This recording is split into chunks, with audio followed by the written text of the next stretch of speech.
반쪽이. 글 생각하는 붓. 그림 이은주. 옛날 어느 마을에 자식이 없는 부부가 살았어. 부인은 날마다 물을 떠놓고 기도했지. 부디 아이 하나만 갖게 해주세요.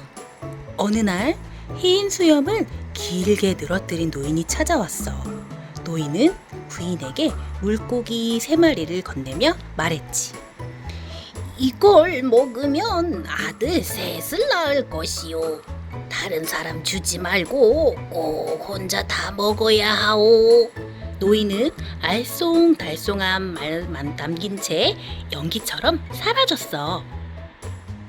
부인은 부엌 한쪽에 물고기를 두었어.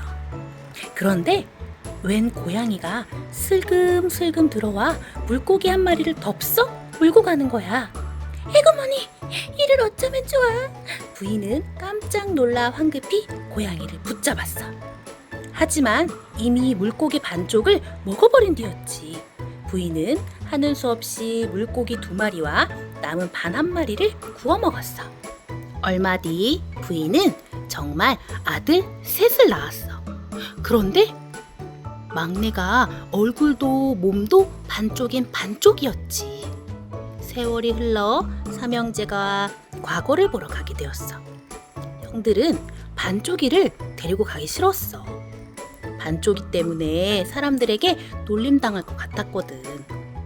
창피하니까 따라오지 마! 하지만 반쪽이는 아랑곳하지 않고 형들을 졸졸 따라갔어. 형들은 반쪽이를 큰 바위에다 묶어놓고 쌩 가버렸지. 옆! 반쪽이가 불끈 힘을 주자 큰 바위가 번쩍 들렸어. 반쪽이는 어릴 때부터 힘이 아주 셌거든. 아무리 큰 바위도 반쪽이에겐 깃털처럼 가벼웠지. 반쪽이는 바위를 짊어지고 집으로 돌아왔어. 세상에, 그 무거운 걸 왜 가지고 왔니? 어머니가 놀라붙자 반쪽이가 웃으며 말했어. 과거에부터 잔치를 열면 떡돌로 쓰려고요.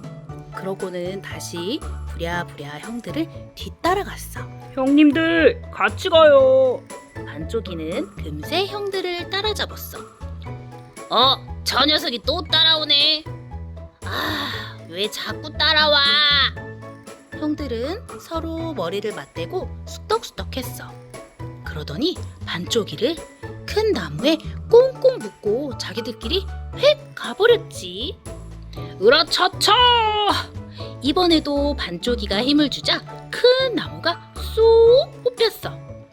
아무리 큰 나무도 반쪽이에겐 솜털처럼 가벼웠지. 반쪽이는 나무를 둘러매고 집으로 돌아왔어. 에구머니, 또 웬 나무를 메고 왔니? 어머니의 말에 반쪽이는 방긋 웃으며 대답했어. 과거에부터 잔치를 열면 떡매로 쓰려고요. 그러고는 불이 나게 형들을 쫓아갔어.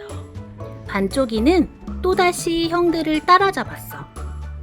도대체 어떻게 쫓아온 거지? 형들은 자꾸만 따라오는 반쪽이 때문에 화가 나서 속이 부글부글 끓었어. 그래서 질긴 칡덩굴로 반쪽이를 칭칭 감아 깊은 산속에 두고 멀리 떠나버렸지. 이번엔 절대로 못 따라올 거야. 하지만 반쪽이가 몸에 힘을 주자 단단히 감겨있던 칡덩굴이 툭툭 끊어졌어. 반쪽이가 다시 길을 나서려고 할 때였어. 우후! 갑자기 호랑이 여러 마리가 나타나 반쪽이에게 와락 덤벼드는 거야. 반쪽이는 호랑이 귀를 꽥 잡아 빙글빙글 돌리고 발로 뻥뻥 차서 바닥에 휙 내동댕이 쳤어. 눈 깜짝할 사이에 호랑이들이 픽픽 쓰러졌어. 반쪽이는 호랑이 가죽을 들고 산을 내려갔어. 어느새 날이 어둑어둑 저물었어. 반쪽이는 어느 부잣집에서 하룻밤 머물게 되었지. 부자 영감은 호랑이 가죽을 보자 욕심이 났어. 이보게, 나랑 내기하세. 장기 세 판을 두어서 내가 이기면 호랑이 가죽을 몽땅 나에게 주고 자네가 이기면 예쁜 내 딸을 데려가는 걸세. 잠시 후 자신만만하던 부자 영감은 울상이 되었어. 반쪽이가 장기 세 판을 전부 이겼거든. 알 수 없지. 내일 밤에 와서 내 딸을 데려가게. 다음 날이 되자 부자 영감은 마음이 초조해졌어. 사실 반쪽이에게 딸을 줄 생각이 눈꼽만큼 없었거든. 무슨 좋은 수가 없을까? 부자 영감은 반쪽이가 집에 들어오지 못하도록 하인들에게 집안 곳곳을 살피게 했어. 자신은 부인과 두 눈 부릅뜨고 딸의 방문 앞을 지켰지. 하지만 그날 밤 반쪽이는 딸을 데리러 오지 않았어. 그 다음 날도 반쪽이는 나타나지 않았지. 며칠 밤을 꼴딱 쓴 사람들은 결국 지쳐 잠들고 말았어. 바로 그때 반쪽이가 나타났지. 반쪽이는 대문 앞에 있는 하인들의 상투를 서로 묶었어. 지붕 위에 있는 하인들의 머리에는 솥을 푹 씌우고 마당에 있는 하인들의 입에는 파리를 물렸지.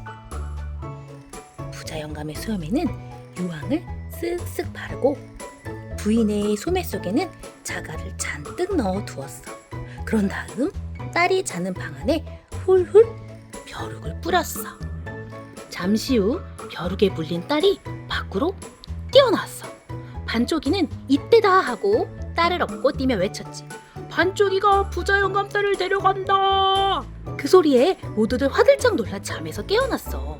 부자 영감이 불을 켜자 유황 바른 수염에 불이 붙었어. 부인은 불을 끌어다 소매의 자갈로 부자 영감의 얼굴을 쳤지. 대문을 지키던 하인들은 서로 상투 놓으라고 싸우고 지붕에 있는 하인들은 눈앞이 캄캄하자 벌벌 떨었어. 마당에 있는 하인들은 파리만 삑삑 불어댔지. 부자 영감의 집이 난리 난 틈에 반쪽이는 딸과 함께 멀리 달아났어. 결국 아무도 반쪽이를 쫓아오지 못했지.